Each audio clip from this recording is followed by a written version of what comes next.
আসসালামু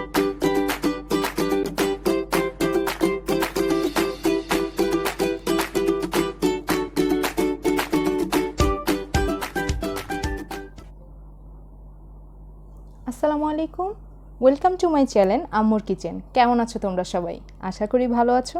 আজকে আবারও তোমাদের সামনে নতুন একটি ভিডিও নিয়ে চলে আসলাম, ডাঁটা শাকের ভাজি। চলো তাহলে দেরি না করে ডাঁটা শাকের ভাজির উপকরণগুলো দেখে নেওয়া যাক।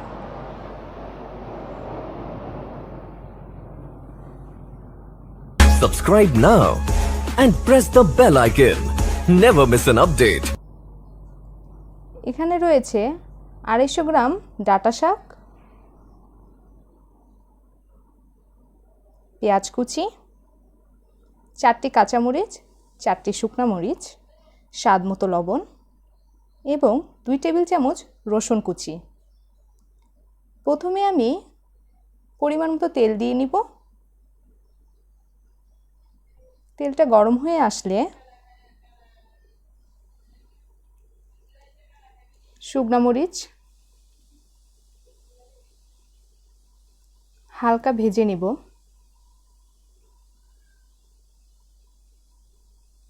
তার সাথে দিয়ে দিব রসুন কুচি,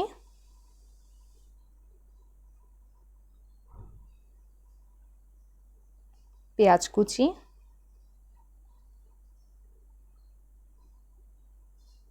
হালকাভাবে আমি পেঁয়াজটাকেও ভেজে নিচ্ছি।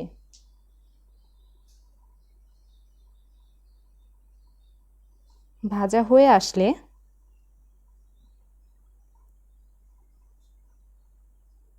ডাঁটা শাকটি আমি দিয়ে দিচ্ছি।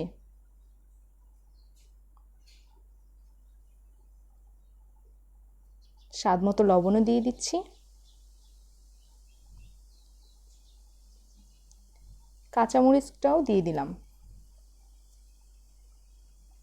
এখন আমি মশলার সাথে ভালো মতো শাকটিকে মিশিয়ে নিচ্ছি।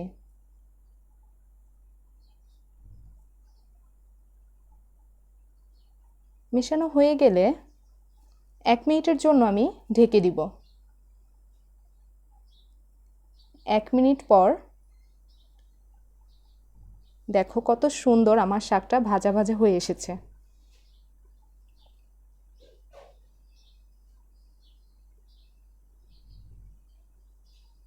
কতটা লোভনীয় দেখাচ্ছে আমার শাকটি।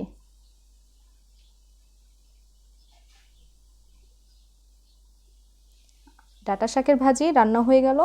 চলো তাহলে পরিবেশন করে নেওয়া যাক।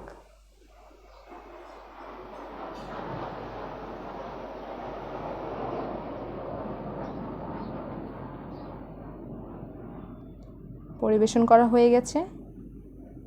নিশ্চয়ই খেতেও খুব মজা হবে। অবশ্যই তোমরা বাসায় ট্রাই করবে।